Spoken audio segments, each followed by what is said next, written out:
بسم اللہ الرحمن الرحیم۔ کیا سفر کا مہینہ منحوس ہے؟ اس بارے میں مختلف لوگوں کے مختلف خیالات ہیں۔ اسلامی سال کا دوسرا مہینہ سفر ہے۔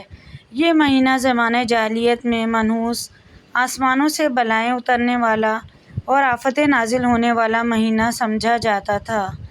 زمانہ جاہلیت کے لوگ اس ماہ میں خوشی کی تقریبات مثلاً شادی، بیاہ اور ختنہ وغیرہ کرنا منحوس سمجھتے تھے، اور قابل افسوس بات یہ ہے کہ یہی نظریہ نسل در نسل آج تک چلا آ رہا ہے۔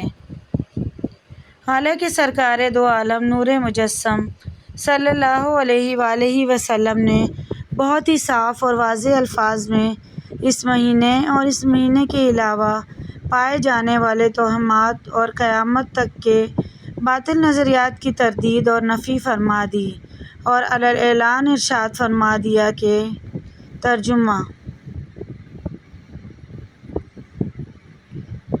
اللہ تعالیٰ کے حکم کے بغیر ایک شخص کی بیماری دوسرے کو خود بخود لگ جانے کا عقیدہ، ماہ سفر میں نحوست ہونے کا عقیدہ اور ایک مخصوص پرندے کی بدشگونی کا عقیدہ سب بے حقیقت باتیں ہیں۔